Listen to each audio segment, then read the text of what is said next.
ទុក្ខខាងអនិច្ចំអនត្តាមានកាយកាលណាតែងតែមានទុក្ខកើតចាស់ឈឺស្លាប់គឺជាប្រមុខអស់អោក្តីសុខអ្នកនៅទីណាមានរូបរាងឆោមប្រឡំដោយពណ៌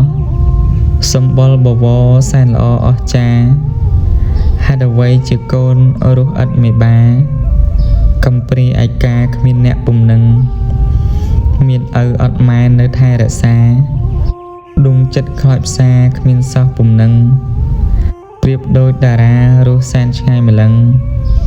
ធ្លាក់ឋានត្រីត្រឹងទៅទ្វីបលោកាកូនគេមានភពសំណាងជាងខ្ញុំ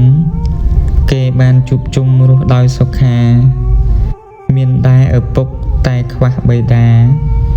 ខ្វះចិត្តមេត្តាករុណាសន្តោសឪមានម៉ែថ្មីភ្លេចកូនស្រីហើយគាត់ធ្វើប្រងើយមិនគិតកូនសោះចុះឯណាទៅព្រំវិហារនោះជាតិនេះខ្ញុំរស់មានប្រយោជន៍អ្វីម៉ែចង់ធ្វើបាបវាដំច្រំធាក់ប្រើដោយកញ្ជះខ្ញុំគេតែថ្លៃចិញ្ជេចូលជេមិនដែលសំចៃមីកូនអប្រិយម៉ែហងរត់ចោលឈឺចិត្តខ្លាំងណាស់ព្រះម្ចាស់ថ្លៃហើយមានជីវិតហើយអភ័ព្វតែតោល